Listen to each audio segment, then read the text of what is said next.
Yes, ladies and gentlemen, welcome to Transfer Talks, the Tottenham Hotspur Transfer Show, hosted here on Talk and Ball. I am your host, of course, Josh, you know me, and I am joined by some wonderful people today. Let me just get rid of this placard on the screen and we can see who we're joined by. We are joined by Mr. Twitter Space himself, Parker. How you doing, buddy?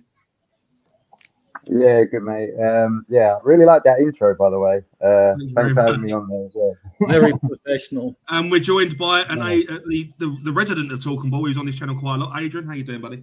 Fine, thank you. I'm sure we're going to have a very good show. Yeah. So, of course, this is Transfer Talks, where we're going to talk about all the transfers, incomings, outgoings, rumours and confirmations. There's a lot to get through today, so I think we should start off as we mean to go on and get on with the first incoming transfer, and that is the talks of Santiago Jimenez, the Mexican international, supposedly coming to us from Feyenoord. It's been reported by Inside Football that Tottenham Hotspur have put 18 goals in 16 games, hitman on their radar, and they've declared interest in informed Feyenoord hitman Santiago Jimenez amid the interest in Richarlison from clubs in Saudi Arabia. First of all, the one thing that hits me straight away is that price tag, 50 million euros. Are we going to go big in January? Parker, we'll start with you, buddy. My first answer would be no. I don't. We probably won't go for that amount. It'll probably be like a lower fee at first up front, and then add on after. It'll probably be. We probably could end up paying even more, and just stagger out the payments if that's ever going to happen. But I don't see that happening all at once in January. Yeah, Adrian, initial thoughts? He's got good stats and he's a good player. I wouldn't mind him. I prefer Vlahovic if I'm totally honest, but I don't see us getting him in it. But you never know. I mean, there may be a surprise sprung on us during this window. Price tag. That price tag's pretty reasonable. We don't know what the situation with the Kane money and that other 50 mil that's been left over from the ENIC investment. Striker in January, though. Well, I don't think January, just because Richarlison's banged in a couple of goals. You've got Velez to come in the centre, and if one or two of them are injured and all that, we've got enough wingers. Son would go in the middle. So we've got three people who can play through the middle at the moment. And we all know that centre-backs are a priority. So I don't think we're going to go for Jimenez in January. But if we do, all well and good. I mean, we could argue with City. The one thing that we're missing at the moment is goals being put into the back of the net. Obviously, Son is currently our top scorer, but ultimately isn't a centre forward. Is a striker something sought after either in January or the summer? And where would you prioritise it? Would it be January bring him in or bring him in the summer, Parker? Sorry, it all depends really. How many goals is he scored? 18 goals in 16 appearances. 18 goals in 16 appearances. He's also got 4 assists as well. So he's got over 22 attributions to goals got in this season in 16 appearances. I've not really been watching Feyenoord that much, to be honest. So I don't know their style of play. So I don't know if his style would actually suit us or not. I've seen some of his goals, but obviously, I've not watched him throughout 90 minutes or anything to see his movement and stuff like that, and what he's like at pressing and stuff like that, which is something probably Ange would want a striker to do. He looks quite tall and stocky, I think, isn't he? I don't know. I believe so. I haven't got those stats to hand, but yeah. So yeah, I don't know how he would be used in the Ange system, to be honest, and I don't know if it all depends. Richarlison, obviously, since he's come back from injury, I'm not going on I'm not like changing all of a sudden being a Richarlison fan, but he does look a different player now all of a sudden since his injury. So maybe that was affecting him quite a lot. His movement off the ball looks a bit better as well. So maybe it's something that could possibly be delayed till summer to get the right person in. Okay, Adrian? Yeah, I think summer. And also, we have to consider the fact that when you've had Donnelly on the bench and others on the bench, every time we bring a new player in, you're going to get the fan base, which is always divided, going to say, well, hang about, what about the pathway from the academy through to the first team? And this is why, no, I would go, I would give Velez a go. Messi absolutely raves about Velez, right? So I think he's a good judge of talent himself. And so I want to see Velez in that team. And if Velez and Richie at the straps running, we won't be looking for another striker in summer, because we've got Sonny as well, unless we're going towards the academy. So, no, not for me. I mean, I want a centre back first and foremost, as we all do. And, I'd even be looking at another right back, because, if that was me. It's a good point as well. Adrian brings upon, like, with the youngsters as well, because when you actually look at it, you've got Parrott and Scarlett on loan at the moment, and you've got Mikey Moore he's probably at the bottom at the moment, but he's tipped to go right to the top. And then you've got Donnelly as well, so that's 4 youngsters as well, and then you've got Lilies as well, so 5. And you've got Lancashire, Sunsup Bell. Yeah. I think Sinsabel can play more forward out wide as well. So it's like, and so he can. I think Lancashire actually, he can play up front as well. So yeah. Well, because obviously Sunsup Bell's just signed a professional deal today as well. It's been announced that he signed a professional. Oh, is he? I haven't seen that. And I like Santiago. I really like Santiago in the under-20. And they won yesterday. That's 9 wins out of 9 to go 4 points clear at the top of the table. So, and Sunsup Bell scored the winner. So I think the general consensus is that we could probably hold off on a striker until at least the summer. But do you think it's a priority in the summer that we do need another striker coming in, considering that Son he's 31 years old? He doesn't come without injuries at times. It will be a struggle to have him fit for 38 games in the season, plus any cup runs that we may have in European football should we get that. Would you say the priority would lie within the summer to get a striker in through the door, Parker?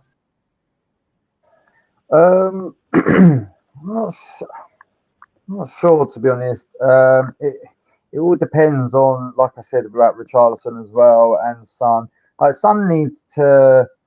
If anything, we need to be bringing in a left winger to challenge him there.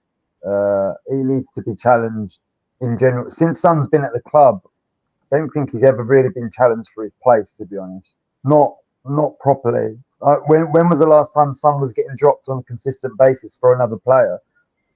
There is that, yeah. Yeah, Good I think don't drop your club captain. Yeah.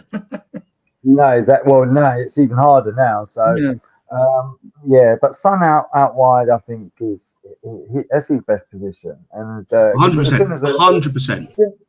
As soon as a team comes in with a low block, he's pretty much not so much useless, but like he's just ineffective. Like he needs to run at defenders, or he likes to turn and shoot. And if there's about 3 defenders in his way, he can't really do anything. Well, word out from the club is carry on, Parker, finish. No, sorry, I was just clearing my throat. Right. Well, word out from the club is going to get a new contract. Well, there was always the offer of that 1-year extension he's got. So if he's going to get a contract, it's going to be more than a year. So I think he'll get a 3-year contract, kept as an ambassador for the shirt sales and to keep things sweet in South Korea, to bring money into the club. So he may be given a 4-year contract. I haven't got a problem with that. He hasn't lost pace. People said he's lost pace, right? Against Man City, Doku couldn't keep up with him, but we're sort of getting off transfers a bit here when he outpaced him to score that first goal. So I've got no bad vibes against Sonny. I mean, on the left, fine.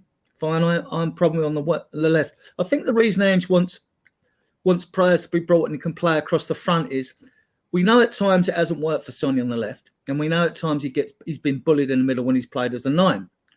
So when that happens, and we know the same for Richarlison, sometimes he's been okay in the middle, and sometimes he's been okay on the left. So you need a versatile striker to bring in. You need your striker to be able to, switch. If it isn't working, switch. So Son, move in the middle. If it ain't working for Richarlison, move. I mean, Richarlison can always come back in the middle for corners, free kicks, and balls into the box.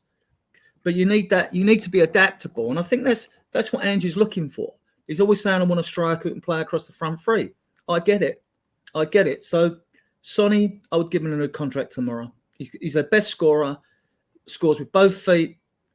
Sometimes he misses things. I think sometimes when he makes a slight mistake, he does things much better when he does them instinctively, when he has to think about something, in my opinion. You know what I mean? When he just goes, bang, it's the ball. That's it, right? He's doing it without thinking. When he stops and pauses and goes backwards and forwards, I think he has a bit too much. It doesn't work for him. Nah, Sonny's fantastic. Long may he continue his career. And of course, as well, it'd be very, what's the word? And counterproductive to appoint him as a captain and then have him not play. 2 years later. So yeah, I can see Sonny staying. I think he's very clever with when he appointed the captain and his vice captains. I think it was clever what he did. I mean, me myself, I don't really watch much of the Eredivisie, but with a record like Santiago Jimenez, I'd welcome him through the door with arms wide open, providing that he can hit the ground running and start scoring goals. Well, last year everyone was raving about Gift Orban. Yeah. And we bought Janssen and he didn't work out. So obviously Langer, as he's called, and the recruitment team should have done their data and analytics, and then also apart from that, go and look at the player. Yeah. And then do a background check on him as well. We don't want another Ndombele at the club, you know. 100%. He's got to have his contract ripped up and thrown away. There we go. Colin did appear, but he's disappeared again. But we're going to move swiftly on to the next transfer rumour anyway, because the time is getting on fairly quick. The next one is Sergio Guirassy, who has been linked with us from Stuttgart. Where is the article here? I've got so many articles up. It's actually a joke. How old is he, Josh? Here we go. I've got it here. So Ange Postecoglou's Tottenham now contacted over striker Sergio Guirassy, as well as he's going 2 for 2 in German domestic cup. Guirassy has a remarkable 16 goals in 13 Bundesliga matches this season. 27 years old. The market value there is 40 million euros or 34.5 million pounds if you want to be pedantic about it. He's a Ghanaian international as well. Can play centre forward or left wing. Again, 13 goals, 13 appearances, 16 goals and 1 assist. Could potentially be the backup to the left wing. Parker, what's your take on this? I'm not sure, to be honest. You've got to look at his whole career, really, not just what he's done recently. I mean, he was on loan at Stuttgart last year. 11 goals, 22 appearances. At Rennes as well, 65 appearances, 19 goals as well. And that's the French league as well. So in my opinion, if you're not smashing him in the French league, I've got doubts as whether you can actually do it. I think he's just a player who's probably in some really good form at the moment, and that's it. I would avoid. Avoid it like that. Adrian? Well, I'd avoid him like the plague. To be 27 in your career, not to have rave reviews about you beforehand. No thanks. That's all I need to know, basically. And the fact that Ange, all right, Cole, and Ange tends to want to go for a younger player. He's looking for players around about the 24. If you're an experienced, say 26, but I don't think he's looking for 27 upwards much in his players. You know, I think Daniel E in the comments just said he gets injured a lot as well. So yeah, it's avoid. Yeah, Dan would know. He knows his football.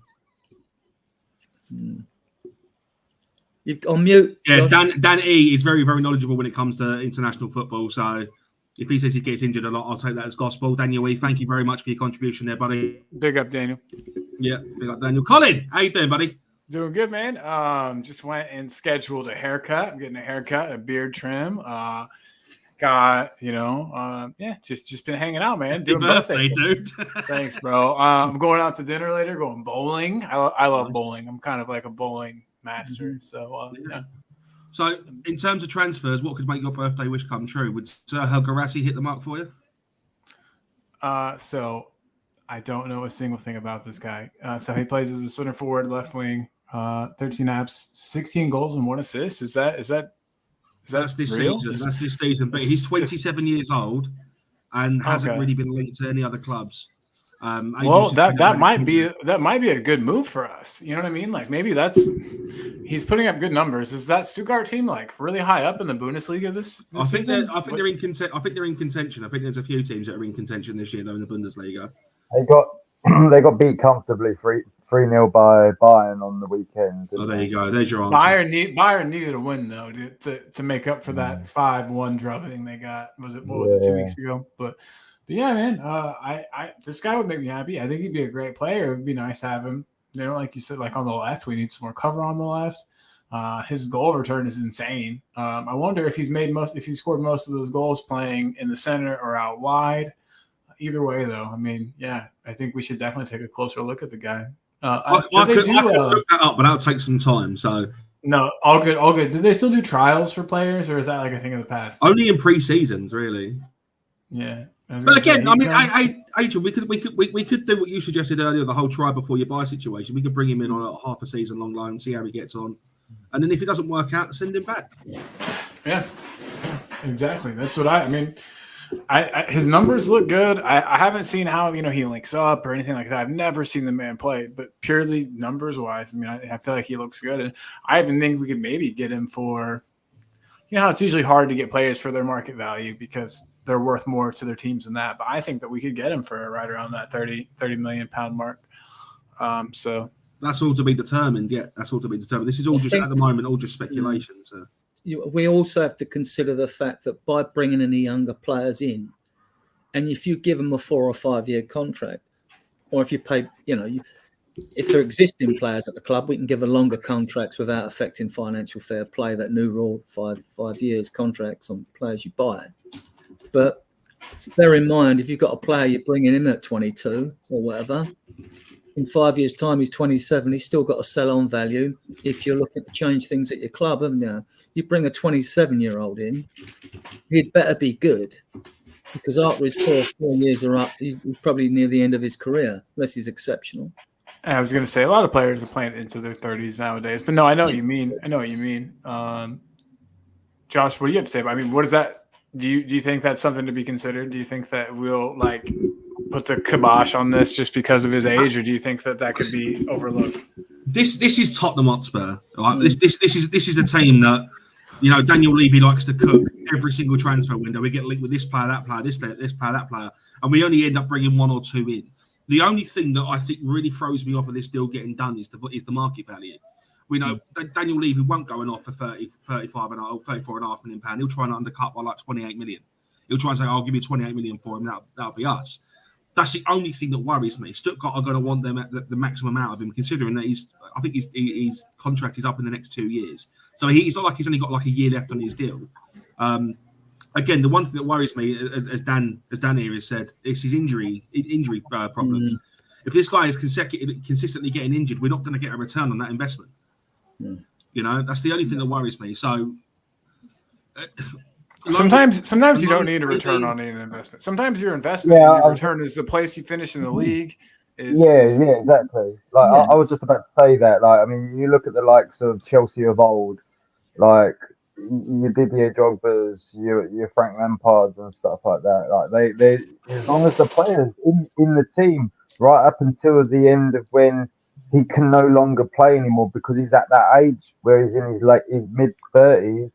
And he's done his job for the club, then you don't need that's his return of investment. Like if you're bringing him in to score, to score goals though, and he's consecutively getting injured and he isn't scoring as many goals in this league, it's very, very high.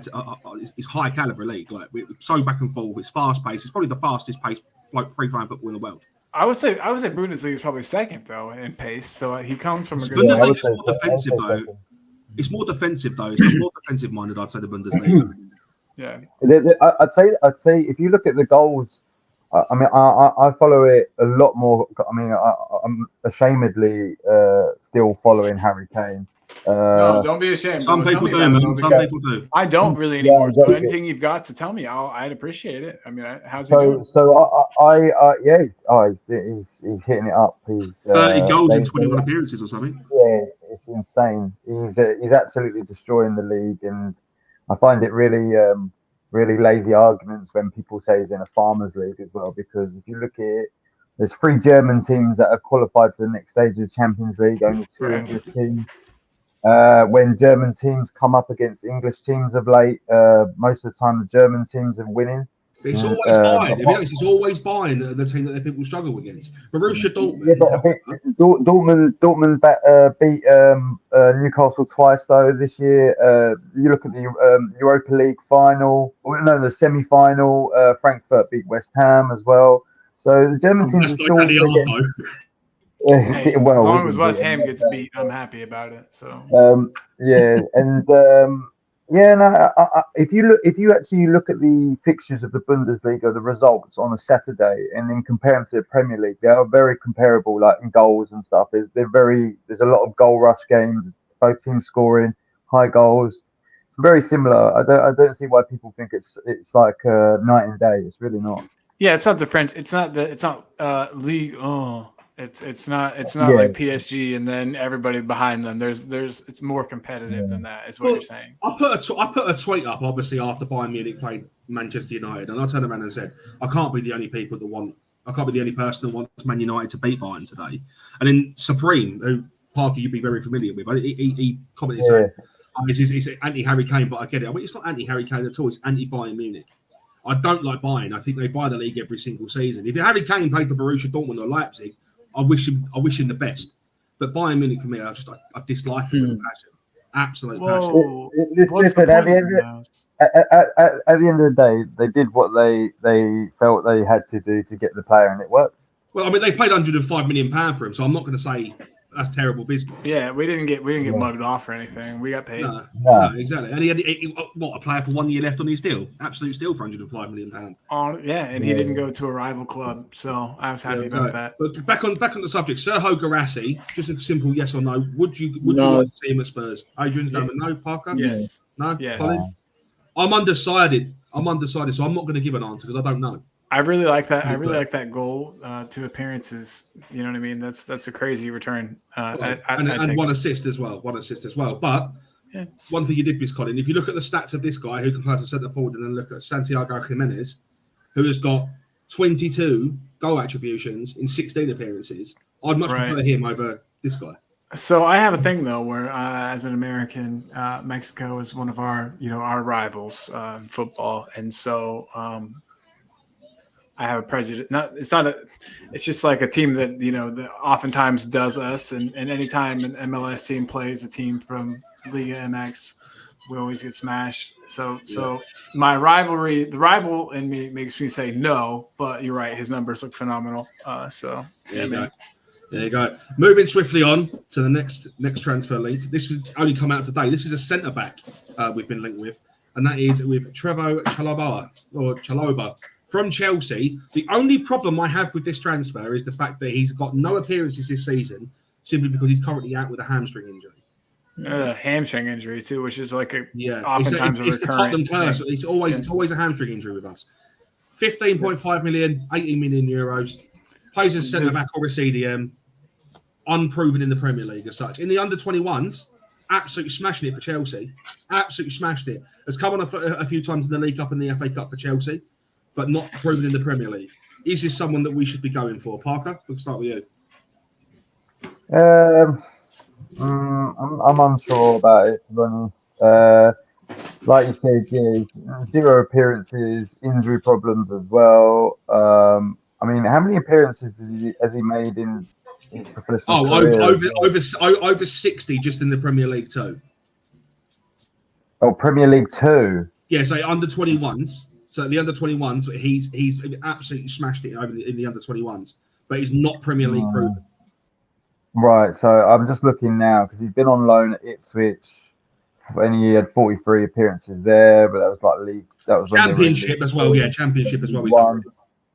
So that was when they were in League One. So and before that, he was at Huddersfield as well. So I mean, how old is he now? He must be. He's 24.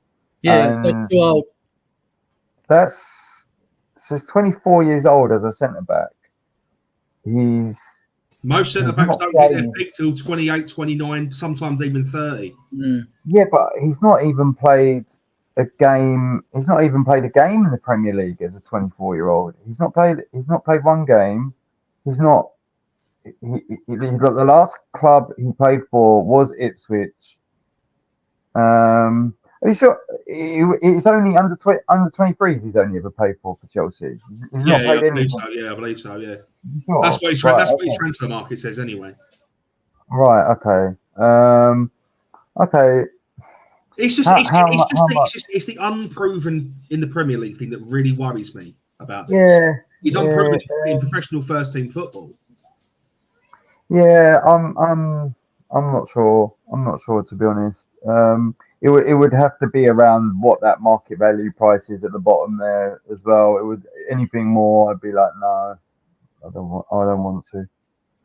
Definitely not. I've just been informed he has played in the Premier League before, but I can't find any record of it. Daniel, yeah, I saw something on there. I think he has made actually quite a few appearances for Chelsea. He's made like 45 or something like that. Oh, okay, but some of them have been league appearances, League Cup appearances, and FA Cup appearances. Hasn't started a full 90 minutes. This is the issue, and again, he's currently out with a hamstring injury. What's the point in the chat? A Chelsea off cut, please? No. Again, that's another thing. He plays for Chelsea. Are they really going to do business with us? It's not that for me. He's 24 years of age, and it's just a guideline, not set in stone. I'm not too harshly rejecting of players until they're 24. And I look at Dorrington and I look at Ashley Phillips, who I have watched play, right? And I know by the time these kids are another year older or two, they'll still be younger than the Chelsea man here, and they will be better players than he is. So, I mean, no, he's a no for me. There are better quality out. I think there's better quality at less injury for players as well out there than Trevor Cheblar. Yeah, I agree. There's another couple of names on here as well. One of them that has been gaining legs. Adrian, as you said before the show started, there is one that has been gaining legs that we'll touch on a little bit later on, or shortly after this one. Cole, Chalobah. He's a player we've been linked with for multiple windows. Well, there you go. There you have it. It's not going to happen. That is the Tottenham way. You know, if we hear about something a lot, it doesn't happen. We hear about it once or twice, seems to materialize. Yeah, I mean, I see what you're saying there, and also I don't know if Chelsea would even sell to us. I know they've got Todd in charge now, and Mr. Bowley, or whatever the hell his last name is I know that he's not Roman Abramovich. He probably doesn't have the same like blood feud with Levy that Abramovich did. So maybe they would sell to us. Obviously, he's a player who isn't going to get time or see games that Chelsea has presented by his number of appearances this season. But yeah, I mean, what 15 mil? I think I'd take him for 15. Yeah. You know what I mean? It seems like worth a punt. Premier League. He's played in the Premier League some, right? I mean, in fact, I know he has. And he's a name you hear a lot about or you heard a lot about whenever he was with England. Wasn't he in the England setup in like the under 21s? Yeah. Yeah. So I mean, there's a player in there. It's just I don't know. Are we taking punts on cheap players, or are we? You know what I mean? So if we're doing that, I would do it. But I'm not worried about cheap. Oh, I want quality. I agree. This is it. We want someone that's going to come into the team and challenge the likes of Romero and Van der Ven. Yeah, you want them to challenge as a backup. Yeah, I can see it happening, but we shouldn't be talking about backups. We shouldn't be talking about people that are going to come in and just fit in as a wing. Yeah, we got to find a first 11 before we can get backups. Exactly. That has been a big bugbear of mine. We're Tottenham Hotspur Football Club, right? One of the richest clubs in the world. And we're talking about backups. And over the last 3 seasons or more, fans are talking about backups. Please, we're Tottenham Hotspur. We should be bringing oven-ready players in, not backups. Oven ready, hell yeah, nice and warm. Your mic's just gone crispy on the outside, soft on the inside. Yeah. I just want to take this time just to talk, just to acknowledge some people in the comments. LTL Cockerell, Jose, who left this comment just before the show started. We've got Daniel E in here. Hello. We've got Mr. Cole himself. Cole sitting there. Hello. Hello. What's the point, FC? Welcome to the stream, I do. Balu is here. We have got Hotspur as well. Hotspur, nice to see you in the chat, mate. What up, man? For a long time. These are just some of the regular commenters. Guys, if you're new here and you haven't been to Talking Ball before, this is Colin's channel. This is Colin's baby. He's built this from the ground up. Our channel, bro. Oh, it's our channel. I'm obviously full time over here now, so I'll be presenting things like this. But Cole, you do weekday shows constantly. So, and Chris Peters is in the house, and so is Liam Hardy. Guys, thank you very much for stopping by. Yes, Chris Peters has been a fan, not a fan, but a supporter for a long time. So big up Chris Peters. I think we are 24 off. We're 24 off of hitting a milestone for the channel. So, guys, if you are new here and you haven't subscribed, please do so, and please slap a like on the video as well because it helps with the algorithm and such. Moving swiftly on, obviously we touched on Trevoh Chalobah as well, but the next one I want to talk about is another centre back that we've been paired with. This is the one that's been gaining legs, and that's Jean-Claire Todibo from Nice. Please.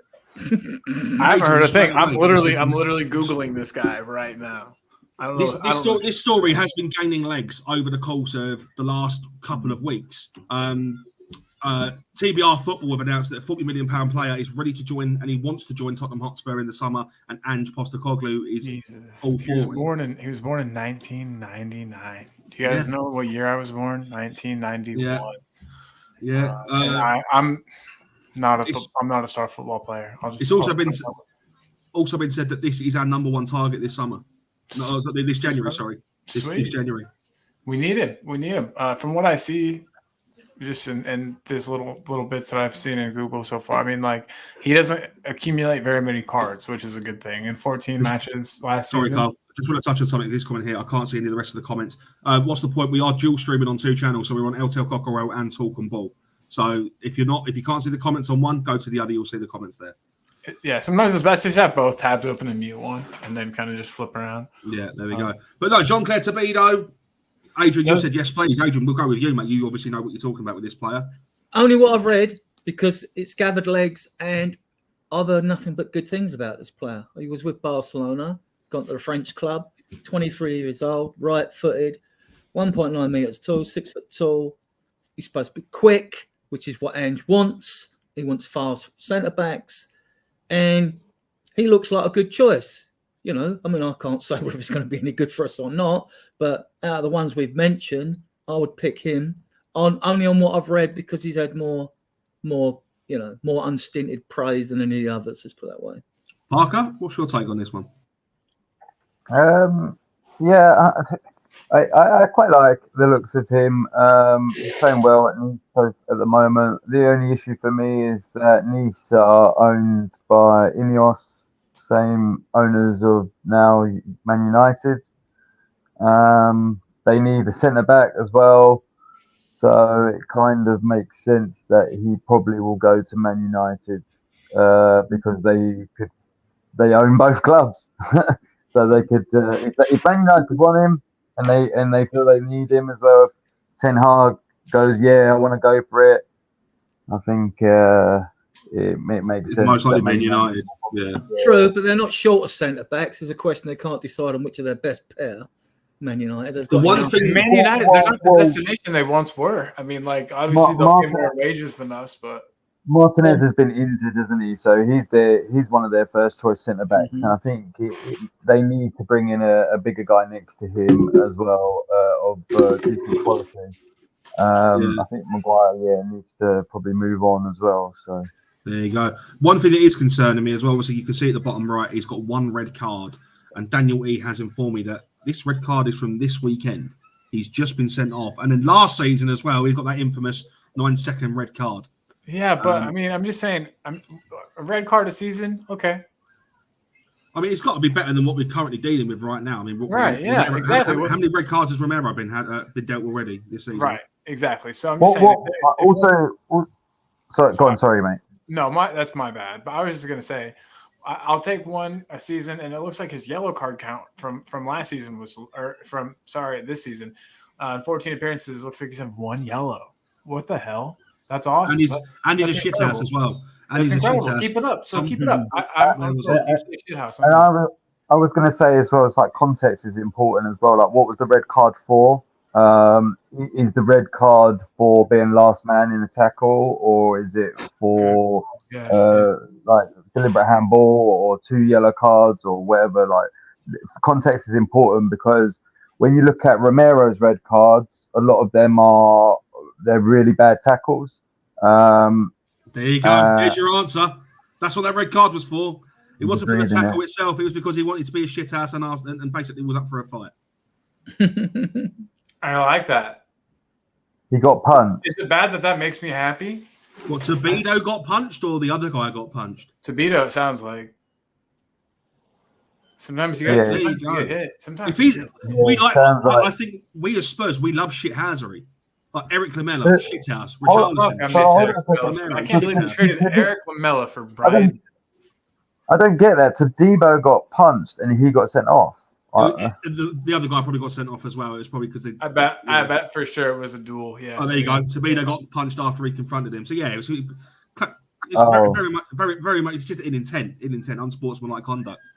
Yeah, that's fine. Like I can deal with stuff like that. It's stuff that I get annoyed with people like Romero, where you can just tell in the game where his head is gone and he needs to come off the pitch altogether. There's no talking down. You can't calm him down.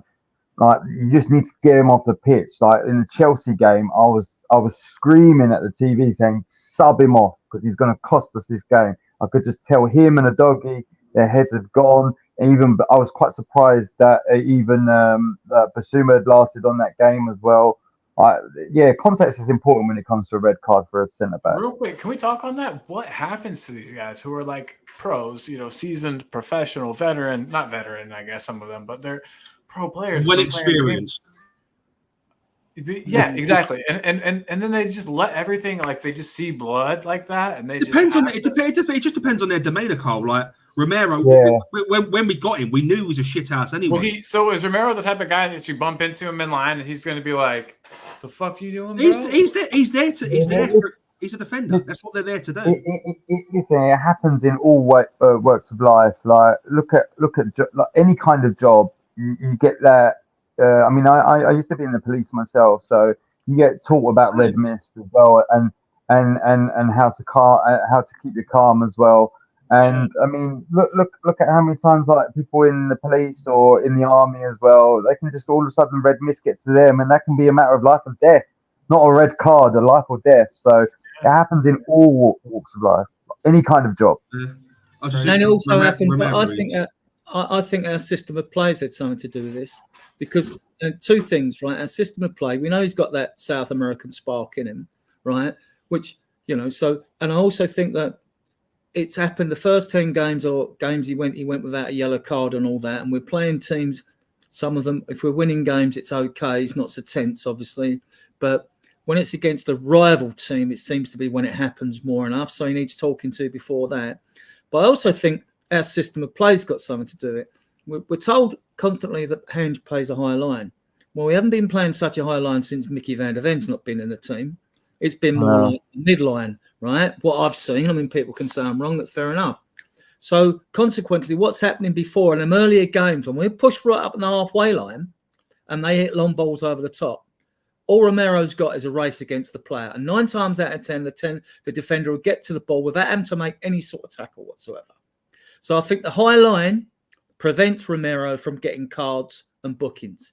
And the same with Van der Ven, even though Van der Ven actually picked up a few, didn't he, earlier on? So I just think that is part of it.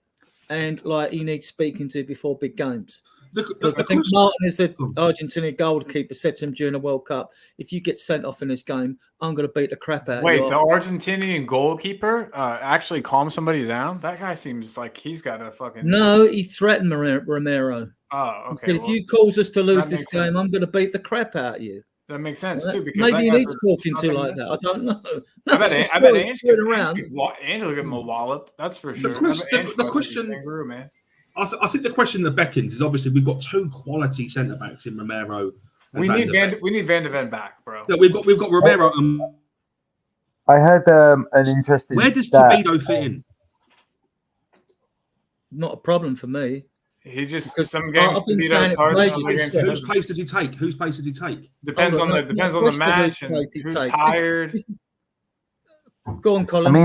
I was just saying he could sub for anybody. That's going to be the beauty of it when we've got 4 good center backs. Any one of right now, yeah, we got a good pairing with with Van de Ven and Romero, but we're not always gonna like some games. One of the two will be tired, so you'll just sub in Beto. Like in an ideal world, we can just apart from suspensions and injuries, which centre backs get, right? It's not an issue for me. I mean, I hear this all the time, but it's not an issue. And the reason it's not an issue is because if we're not in Europe, we've got 14 minimum games a season. We've got 38 league games and 2 cup games if we don't get knocked out in the first round, right? 2 domestic cup games, minimum. If you're bringing a centre-back in, one, they've got to want to come, because if they've got an attitude, I can't get on the side, I'm not coming, you don't want them anyway. But you can virtually guarantee 2 pairs of centre-backs, 20 games each, right? You can do that. I want a third quality centre-back because then I want a pathway for Ashley Phillips and Dorrington because I think they've got fantastic potential. You know? From the U21, I actually watched the extended highlights of the U21. Dorrington looked great, so I want to say that very good. Both are good on the ball. He made an insane last-ditch tackle to stop what I think would have been a goal. It's debatable, obviously, because who knows what the goalie would have done. But can I just? Oh, go on, sorry. No. All I said was amazing. Yeah. No, I was just going to comment because I saw in the comments the what's the point FC guy talking about Jose said we were too soft, now Romero's too hard. Which is it? If we had quality, we wouldn't be worried about getting players with too many yellow cards. Like you need to put context into that as well. Like I'm asking Romero to refine what he's doing, not like. I find it a bit of a lazy argument when people say, I want that's the way he plays, that's how you get the best out of him. It's like, well, the best defender I've ever seen at the club is Ledley King, hands down. Ledley King never got sent off once in his whole career. Romero, in my opinion, can't lace Ledley King's boots. Ledley King was that much better than him, in my opinion. Ledley King, if it weren't for his injuries, he would have gone on to be probably one of the best centre-backs in the league as well. I think he only got about 6 or 7 yellow cards in his whole career. That's got nothing to do with him being an aggressive player. And Paolo Maldini, one of the best centre backs to ever live and ever graced the game, he said it best was when he said, "If I have to make a tackle in a football game, I know I've already not failed in my job." Because it's all about positioning and how you talk to your teammates as well as a centre back. Not just about going in hard on a player, letting them know you're there. That's such a thing of the past in football. Letting a player know you're there. Players should know you're there because you're marking them out of the game. No, but this isn't the 90s. Because they can't get the ball, because they can't play their game. Exactly, because they're so frustrated by just your existence. I hate, as a player who played as an offensive player, I hated a nice defender so much more than a mean defender. A mean defender, you can get under their skin back. You can, like, you know what I mean? Well, if you look at a calm, nice guy that you're playing against, oh my God, it sucks. Carl, look at how football's developed over time. In the 1980s, 1990s even, people were getting 2-foot challenges. They'd just get up and brush it off and walk off. Now you so much a blow on a player, they go down clinching their fucking head. The game's a lot faster as well. So and like these players are they're like racehorses. Like their legs are genuinely more. The game's so much faster. So if someone comes in on a hard tackle to you, because the player with the ball is going that much faster, the impact is also greater as well. If you look back at older footage of 2-footed tackles and that, the game's going a bit slower and that. Like sometimes players are just standing still, like when they're getting 2-footed as well. The impact's not as great. Obviously, it is terrible, some of the tackles back in the day. Some of them were borderline assault. But there is context into everything when you talk about that. Yeah, no, I love having you on. I was just gonna say, I'm glad I met you today. You're a super smart dude, and hopefully we can get you on more shows in the future, man. The joy of Twitter Spaces, Carl. I've said this to you. It's really nice to meet you, though, man. This is how I met Parker. I met him through Twitter Spaces. He's fantastic.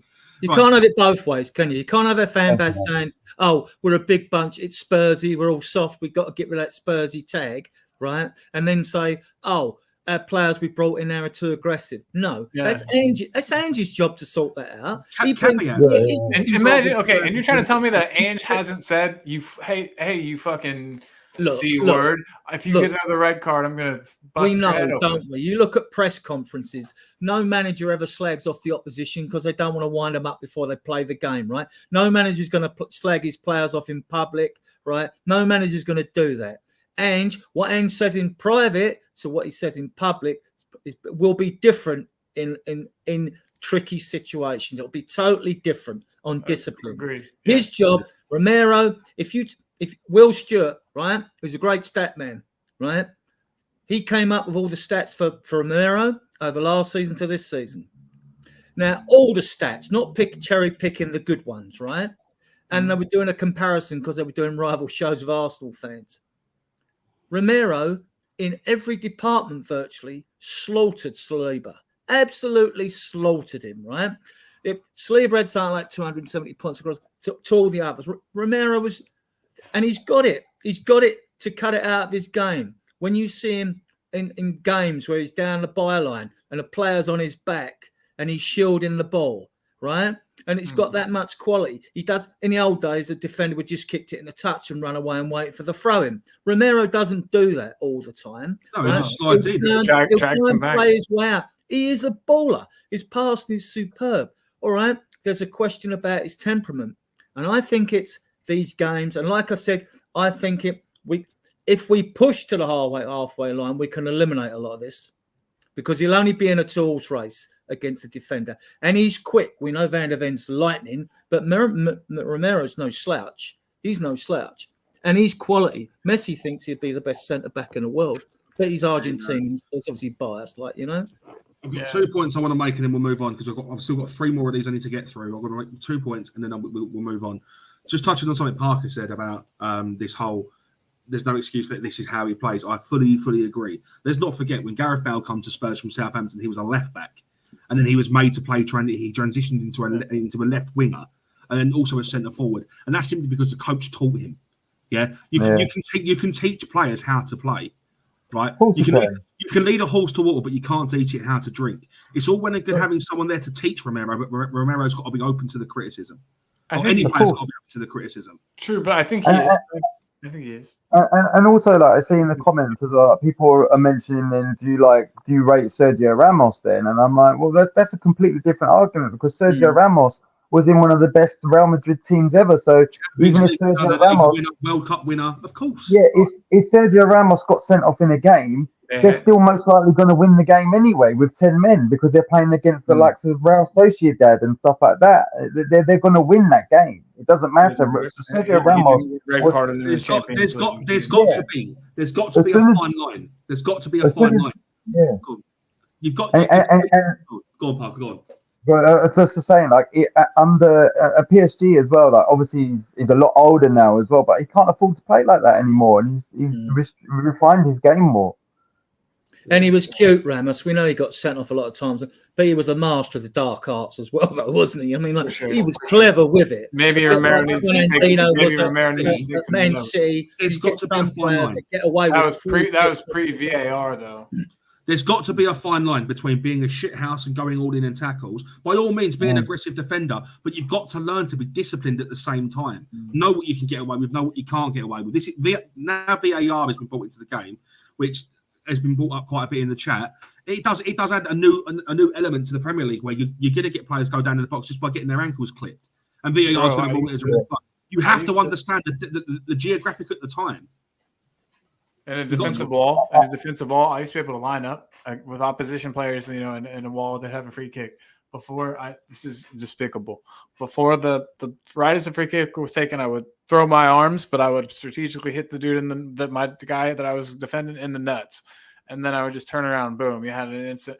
If there was VAR back then, I couldn't have done my trick. If there was VAR back then, after tackles that you saw, people would be getting away with. But that's neither here nor there. VAR is here now. You have to understand that this is a new element to the game that's only been introduced over the last couple of years that is meant to be scrutinous. We've seen offsides given, but just for a foot being offside by like a couple of centimetres.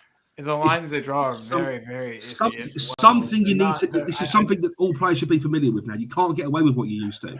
I think there should be math involved, and I think that I don't think Pythagoras theorem. Something because the lines are so wonky and the thickness of them changes. I don't know. I feel like there's the line drawing aspect like lets them. I don't want to say there's a conspiracy, but if there was one, it would be with that. I don't know if there is one, but it seems fishy. That's for another show. Moving on from the centre backs, this is a transfer rumor that this has been thrown out in speculation quite a bit, and I myself am a massive ambassador for this player because he's played under Ange before, and that is no other than Jota. Obviously, we know that he's been exiled from his team over in Saudi Arabia, but isn't registered to play in the cup in the league anymore. So he's currently not playing football. He's played under Ange before at Celtic, was absolutely on fire for him. He had a song written about him, Jota on the wing. Yeah. Do you take this guy? Yes or no? Because he's at €9 million. It ain't too bad. Yes. Left wing, right wing. Good, perfect backup to either Johnson or Kulusevski. In my opinion, siding all day long. Parker, we'll go with you. What do you think?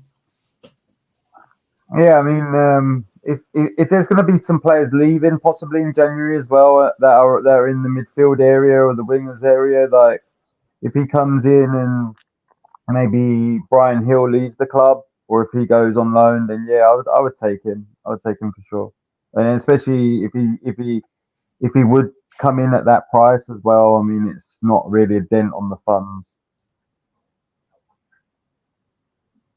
Adrian, we'll go with you, mate. I would only take him on loan or loan to buy because he's on big wages anyway. He'd be on over 200 grand a week. I'd want to see. He did all right at Selk in the Scottish League. Yeah, I'd want to see. I'd reckon he'd take a wage decrease, don't you? If he wants to play first team football, he has to. Yeah. He's one of those I would take on a loan to buy, and I can play across on either wing.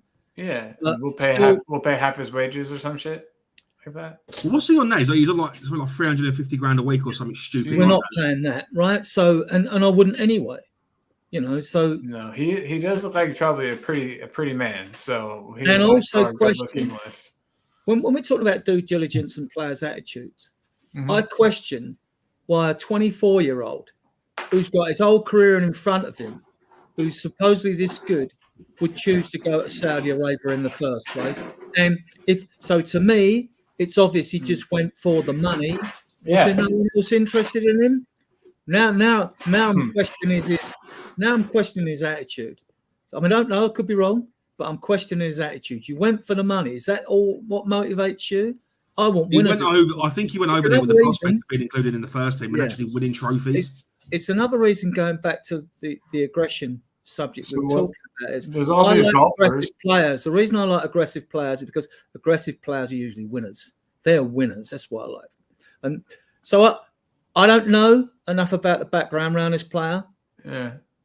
Absolutely fantastic. So I say, do you watch golf? Because they had that Saudi Arabian golf league that everybody is defecting to, and I don't blame any of them, and that doesn't make any of them less good at golf. You know what I mean? A point that's been brought up in the comments as well.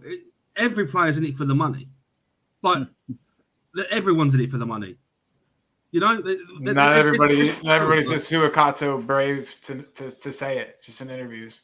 Well, I'd like to know if someone else was in for him and Saudi come up with 350 grand and he chose to go there rather than somewhere else. No, I mean, I don't know. I mean, like, but it is a question that should be asked and it should be part of the due diligence. I definitely get that. For sure. Parker, you want them to want to be here. Parker, did we get your take on Jota? Yeah.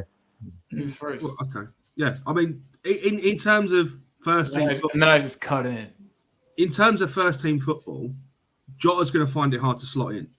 But he's definitely that kind of player that can make players fight for their place. He's the Nasir Chadley of our team. Let's not forget as well, Ange Postecoglou had him at Celtic, rated him very, very highly. He won Jota, I'm not going to say single-handedly, but he played a massive, massive part in bringing the glory back to Celtic under Ange. And look at that tan. Dude. He's familiar with it. He's familiar with how Ange plays. Yeah. This is a perfect fit for this system. We'll get him. I think we're going to get him. I think it's almost like that. That one is one that I would say. Do you think we'll buy him or loan him then? I think we buy him. I would put it for €9 million. I think that we'll put in. I think we'll put in. This is the whole thing. They paid 25 million for him. But they can't. They haven't registered him. They've got too many players. I put in the cheeky bid for 10. I'd say here's 10, and see what are you going to do about it? What do you got? They want to cash in on him. They need to cash in on him. Parker, what do you think he would cost? I have no idea how much it would cost, to be honest. Well, I guess what would you pay if you were Daniel Levy? What would your offer be? No more really than 10. No more than 10, because he's not playing, so his market value's gone down, and I would just say to them, if they wanted more money, I'd be like, well, why didn't you register him then? If you think he's worth more, why didn't you register him? Why is he not playing at your club? Who's News in the channel knows his stuff. Who's News? He said Who's they paid 25 mil on a 2-year deal. I don't think they're going to sell. I don't think. Yeah, 15? They got Saudi money. They want to get rid of him so they can get another foreign player in, because their foreign player spots are all filled up. It's not even just that. It's the likes of some of the players that are going over to the Saudi league right now. Look who's over there. Kante from Chelsea went over there.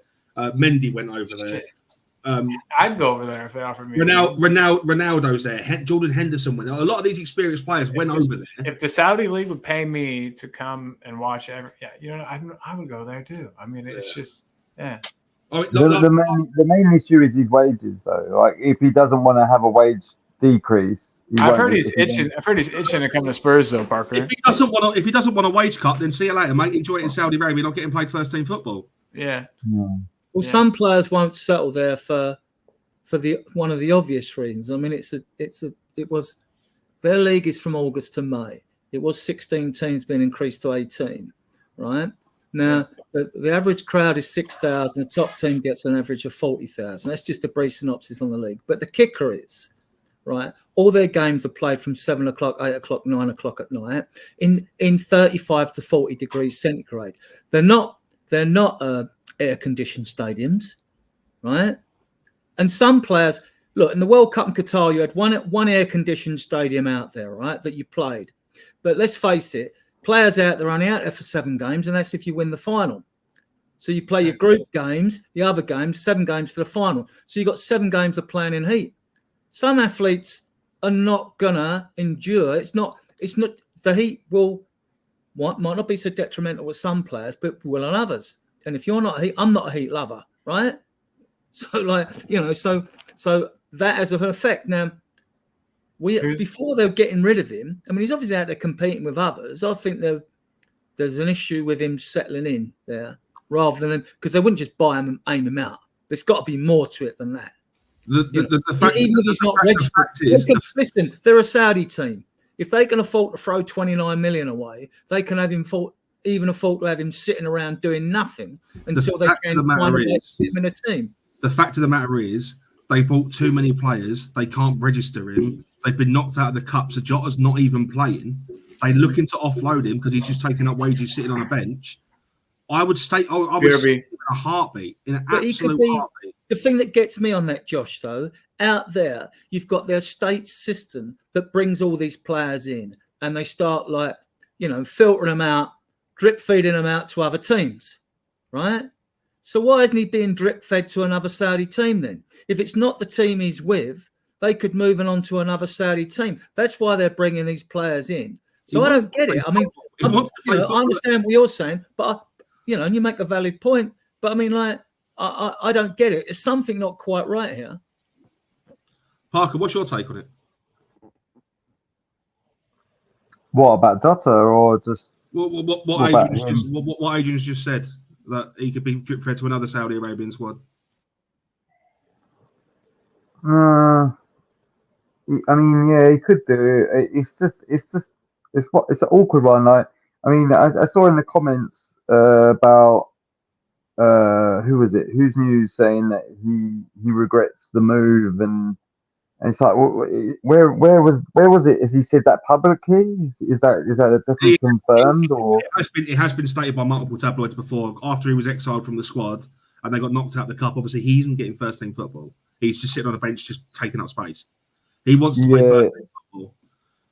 Yeah, he probably. I mean, I've seen some of the games out there, and if it's not like the top 6 or 8 teams, the attendance is dropped down massively to the point where it's like there's non-league games in England that have got higher attendances. Exactly.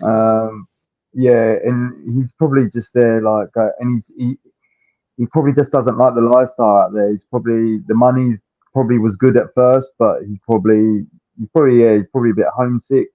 But you can get over the homesickness as a footballer if you're enjoying your football, and he's not playing football. So I think a massive part of it as well is I think Jota's the first one to actually speak publicly about not wanting to be in Saudi Arabia. The Saudi league now is full of egos. It's full of egos. Look at the people you got over. Look at the names of the people you got over there and the caliber of football that they've played. Whoa, hey, look! Can I put this up? Sorry. Big up Fitzy. Fitzy's my main man. I love Fitzy.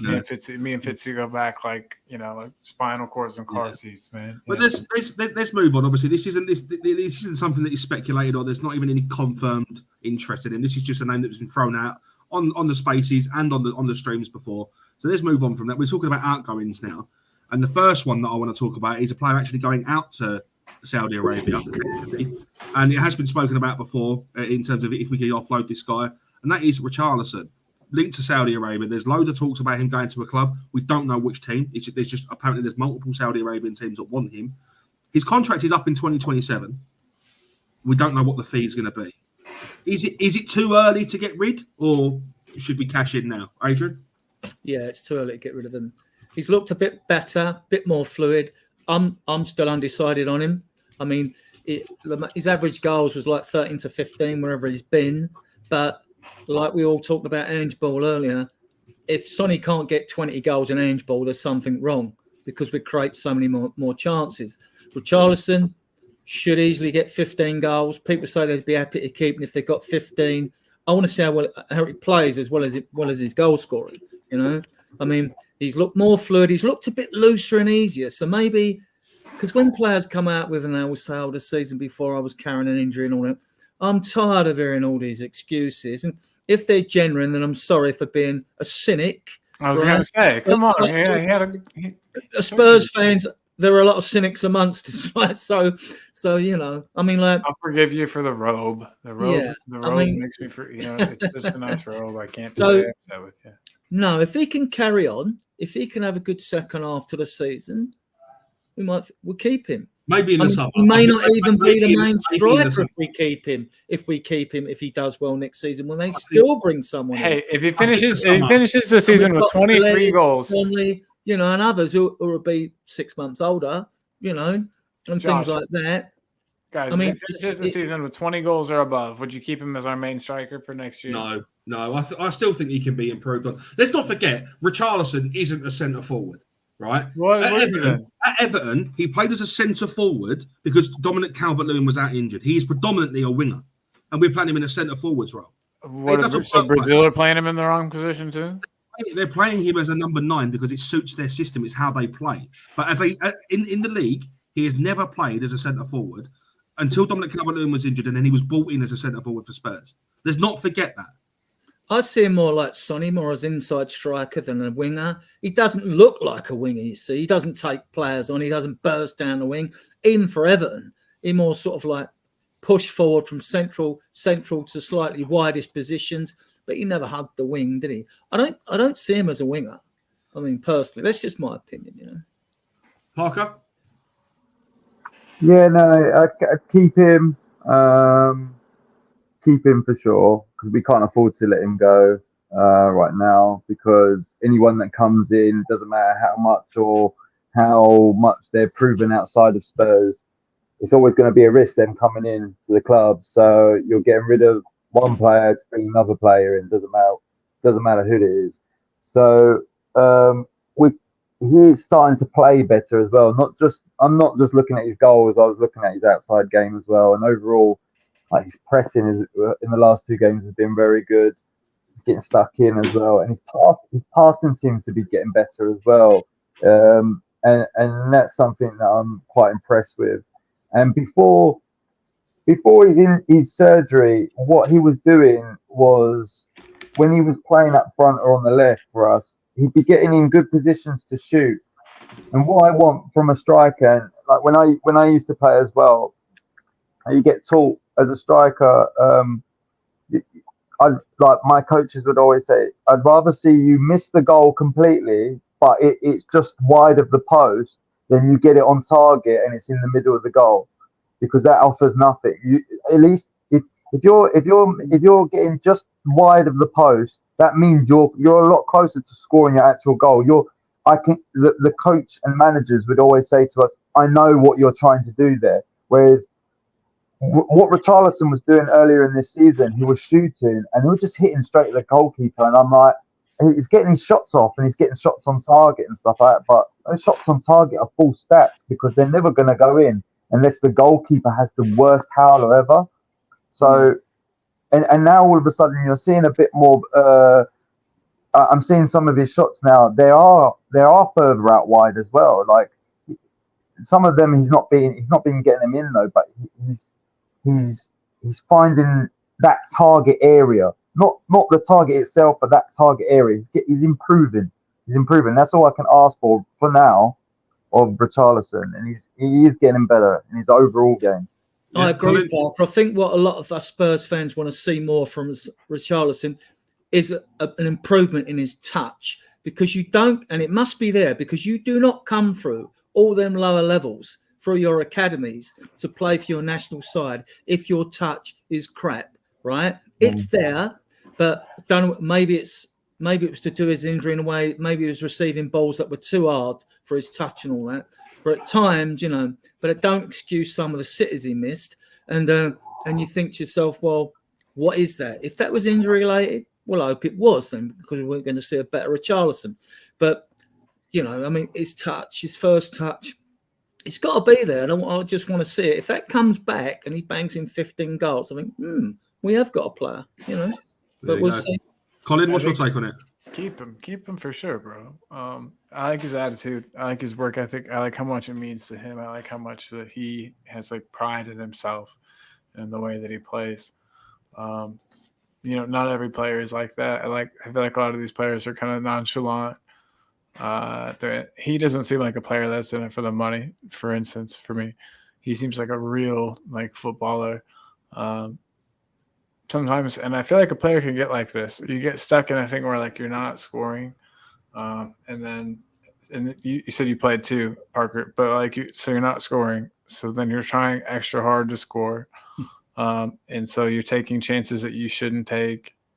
You're shooting when you should pass. So I feel like it can mess up your game. I feel like now that he's got the proverbial monkey off his back and has managed to get these goals, hopefully he can keep it going, and it all comes easier to him now. It's got to be consistency, though. But if there's consistency from now until the end of the season, I would consider that consistency, and I would say that he had a bad patch that happens to players. If he can, I would call it consistency if he could maintain it this season. So I think you've answered my next question, Cole. If he doesn't improve, when should the conversation be had about him leaving? Is it in the summer for you, or? Yeah, in the summer. In the summer, okay. There we go. So there's the touch on Richarlison. The next one I want to talk about. This won't take any long, because I know everyone's opinions on him anyway. Eric Dyer. This is old news really, but it's still been speculated about that he's got a link away to Bayern Munich to reunite with Harry Kane. Would that really? Would he? Do you guys think he could cut it, Josh? I'll ask you because it's your show. Do you think he? I don't care if he can cut it or not. I just want him out of the club. No, but I know. But take that out of your mind for a second. Can he cut it in the Bayern Munich squad? Absolutely not. Absolutely not. It's weird that they want him. But it is weird that they want him. But let's face it, he's not even the second option at Spurs. At the moment, he's our only option. But if other players come in, he's not going to be an option at all. He's been exiled from the squad, mate. He's been exiled. Yeah. He's not even getting on the bench. Well, he's fourth behind Davis, and probably if Phillips had been fit, he'd been fifth. Exactly. Davis plays center back. Because he's too slow for the end system. He's too slow. I just think Eric Dyer is the prime example. We need to freshen this squad up, mate. Yeah. He did his job for a long time. Yeah. Look, we're in a situation with Dyer, as we have with players that come in at the twilight of their career, or they're not good enough to fit system in your team, right? He has, in the past, as a central midfielder, got man of the match awards under Poch and all that, and he's been a good servant for the club, otherwise he wouldn't have been here for 10 years, right? All right, he's at the end. He's one of those players that gets loads of pelters now. He's the sort of player, once he leaves, come back 5 years in the bastard, everybody's shaking his hand and saying, they'll forget. It happens in all things. It happens in England players. I mean, Shearer got loads of stick towards the end of his England career, and he was a fantastic player for the country. Frank Lampard, another one, fantastic player for his country. It happens. When players reach the end of the career, unfortunately, hate builds up. It gets very toxic. There we go. He's got to go. He's just not good enough for this system. He's too slow, and he's reactive, not proactive. I would agree with that. That's a very good description. Right? Romero don't wait. If he makes a bad tackle, he's in there. He doesn't back away with his arms behind his back. And another thing, arms behind your back is not a natural position. So if you think the ball's going to hit your arm, a ref could still give a penalty for it, but he backs away. He's not. I like proactive defenders. I like all my players to be proactive, basically. Whenever I play keeper for the odd game, I'd be proactive and come out at players, and you know what I mean. It's just the way I like. I agree that I like. He's got to go. Him and Dembele, I think, be the first players fans would want at the club. For sure. For sure.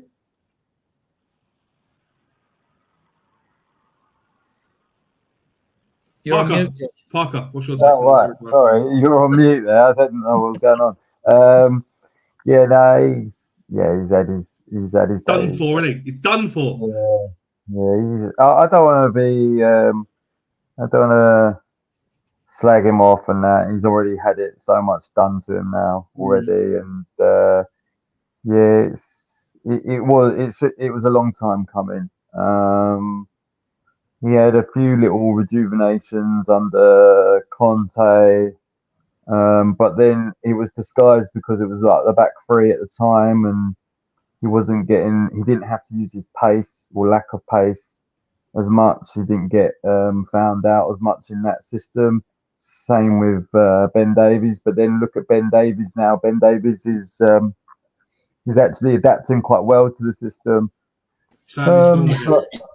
But Dyer is so like Ben Davies, for example, he's one of those players that I genuinely think he could be just a bench player, and he's that type of player that won't kick up a fuss at all. Whereas Eric Dyer, I think he kind of does. He already has. Yeah, like he sees himself.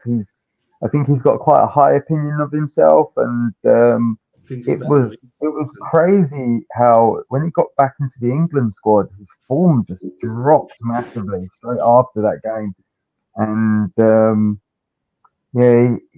the pace wise, the system as well, and just overall mistakes in his game. I think it's better for him. Blaming other players, pointing at people.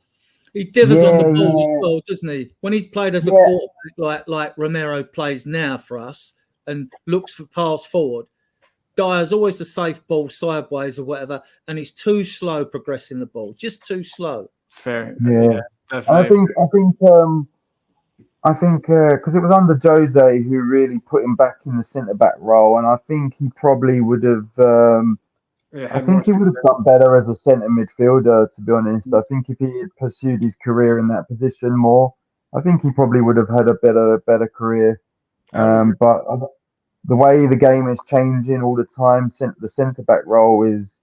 In the centre midfield role, his passing game wasn't too bad, and I think that he could have adjusted quite well in a certain formation in that role. But the centre back role is you do need quite pacey defenders, whatever kind of formation you're going to play nowadays, and it just doesn't quite fit in it. And I think it's a decision that he's made earlier in his career under Jose that he probably shouldn't have. He shouldn't have agreed with Jose. He should have said, "I see myself more as a centre mid." And if that meant him leaving, then he should have done that. Yeah, I agree. I think the general consensus is Eric Dyer needs to go, pretty much. Can I say curse words on this show? Of course you can. Fuck Eric Dyer. Right, the last one I want to talk about, and this seems to be gaining traction and legs quite quickly, and that is the move for Sergio Reguilon. Borussia Dortmund have come out and said that they are... Sergio Reguilon is their number one target for the summer, for January, sorry. Estimate fee around 15 million euros, which is 13 million pound. His contract's up at the end of the season. Should we cash in or should we give him a contract renewal? Parker, we'll start with you. definitely not a contract renewal. I mean, he's not even at the club at the moment. So yeah, no, his days are done really at the club. I always quite liked Sergio Reguilon. Like, I didn't mind him, to be honest. There was certain under the Conte system, he just couldn't get to grips with it, and then obviously he had his injury issues as well. He was really ill as well, wasn't he, at one point? So Yeah, like I think a lot of pancreas or fans, some kind of organ or something. Was yeah, Yeah. yeah, a lot of fans were criticizing him at one point because they didn't even know what was wrong with him, and I thought it was a bit weird. But yeah, he's one of those players that under Jose, he was really starting to flourish. Then I think he picked up a few injuries under him as well. I think under Inadogi's position, I don't think he would quite work out because I think he likes playing out further wide a bit more. As Udogie likes to cut as the inverted fullback. Reguilon, I think, would struggle if he was to have to play inside a little bit. I think he likes doing the 1-2 and a pass and move play, and I think he would really struggle under Ange, really. Yeah. So Sergio Reguilon, would you sell him to Borussia Dortmund then? For that price, Yeah. for 13, 30 million. That's what he's worth. That's what he's worth now. bro, no, he's worth more. When you give it, when you take into account his contract, when you take into account his contract is up at the end of the season, he isn't going to be first choice. You're probably just going to want to sell. So 30 million pound, I think for me, is it 15 million at a push? They're bending us over. I feel like 20. You get 20 out of him. Well, okay, Daniel Levy, Colin Levy, we'll call you now. There you go. Yeah. So you'd keep him, Cole, yeah? Unless they could cough up another 7 million, which they could. Okay. And Adrian, lastly, go to you, then we'll start wrapping up. Reguilon was always one of those players I wanted to see a bit more of. He's Good going forward, not frightened to try and take a man on, but would lunge in carelessly at the back and the player would go zooming past him and all that. So defensively, I questioned it. But he had something about him. And but he seems unwanted. And Ange has, prior to his injury, did seem to have a bit of a liking for Sessegnon, who may save his career. He's only got this season to do it, and end up as backup to Udogie, which would save us a few quid. If not, then he'll be going as well. There we go. So would you keep Reguilon or would you sell him? No, because he appears to be unwanted. I mean, if Ange, he just appears to be unwanted, so. No. Yeah. Okay, so you sell him for you then. There you go. Yeah, if you say, what is his contract run out in the summer? Does it? His contract runs up at the end of the season. Yeah. I don't see the Germans paying anything. I think they'll wait unless someone there comes. We go. We're not going to get top money for him, are we? There we go. No, we're not. This is why I think 15 million. I think is a very, very. It's a solid. I think we'll be lucky to get that. Yeah, but there you go. There you go. Well, that brings an end to the show. Thank you everyone for joining me. No Colin, did I go to you? Did what go to me? Did I go to you, Matt Sergio? I kind of. No. Yeah, you did. Remember, I want 20. Oh yeah. That's right. Yeah. We did. Right. Also, there you go. It's been wonderful. It's been wonderful, man. This is a great first of many of these. Very glad, Parker. Very glad to have met you. We need to have you on the normal show if you're ever free at 4 p.m. I know it's a random time, but he works nights, bro. It was a struggle to try and get him in tonight. Oh man, it was because certain I work nights, but like some I can make 4 o'clock ones. It's just the last night's one was a bit hectic and I was exhausted, so that's why a bit later today worked out for me. But 4 o'clock, I can make those. Cool. Well, good. Parker, I know you've got contact. Parker. I know you've got to go and get ready for work, mate. So we'll come to you first. Just plug yourself, mate. Plug your social media. Obviously, you do the Twitter Spaces. Let us know what you're about. Well, yeah. I mean, I can't even remember my Twitter handle. I've got it there, mate. I've got it already. Look at that. I try and do spaces when I can, but just I've not been doing them as much lately. I just think, Elon Musk is doing his best to destroy Twitter and make those spaces as pathetic as possible. Like the connection issues lately have been dreadful. But you can join me on some of my spaces that I do Try and do them on like a Thursday evening. We talk about. Do you do the pre-match and half-time ones as well that I've joined in a few times? Yeah.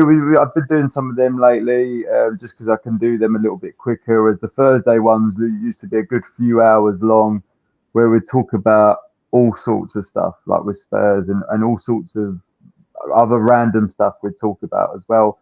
A lot of 90s Spurs as well. We talk about all the stuff in the 90s, in the glory days where we won more than one trophy, you know.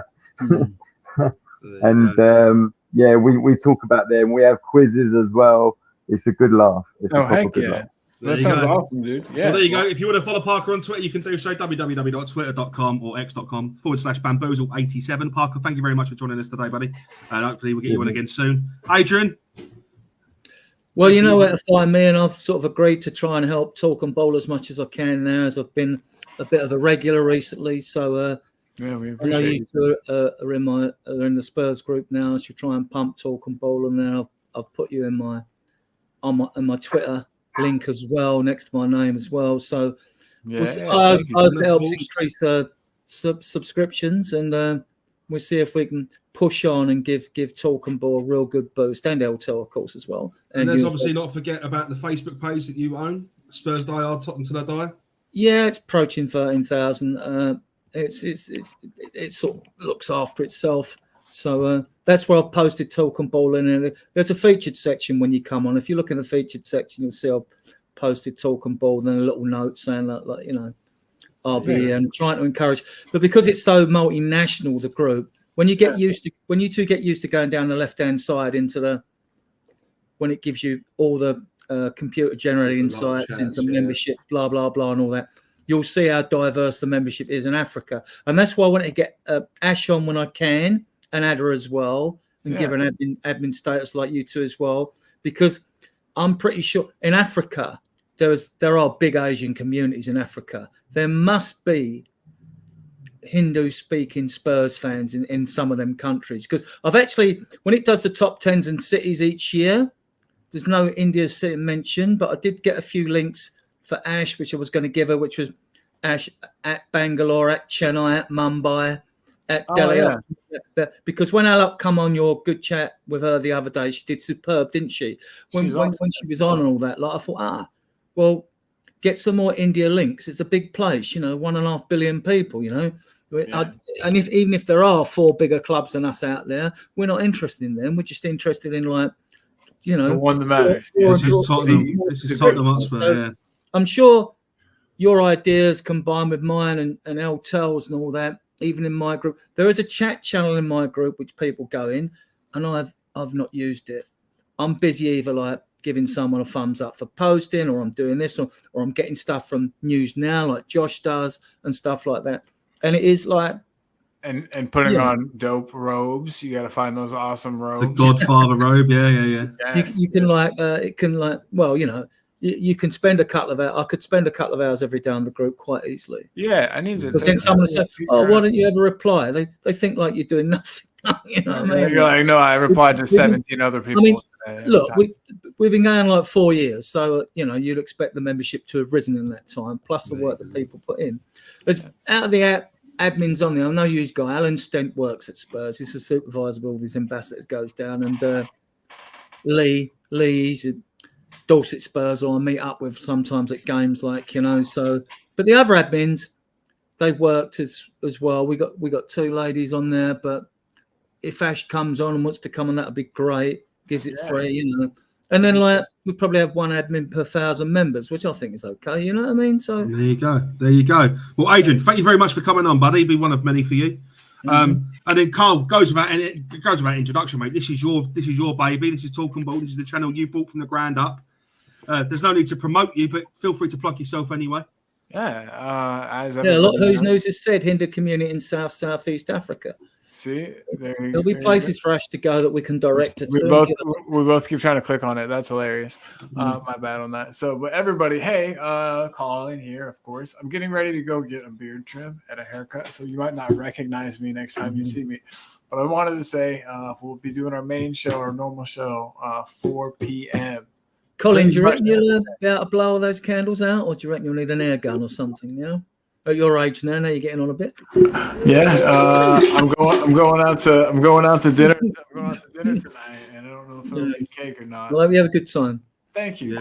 Yeah. Of course, it is Colin's birthday, so Colin, thank you very much for coming on. I hope you have a fantastic birthday celebration. Like, and what would be my best birthday gift would be everybody liking and subscribing. So Yes, there you go. The best gift And of course, it's me, Josh. You know, I'm full-time regular here on Talking Ball now. If you want to follow me on Twitter, my link is down below, as is my Instagram as well. have I got you added, Josh? You should do. You should. I should have, yeah, but I don't. Look, I've got a few on Twitter as well. There you go. Well, thank you very much, everyone, for tuning in. This has been Transfer Talks over on Talking Ball. We will be back next week, same time, same place. Do not miss it. Remember to tune in tomorrow, 4 p.m. for Jose and Cole as they do their weekly show.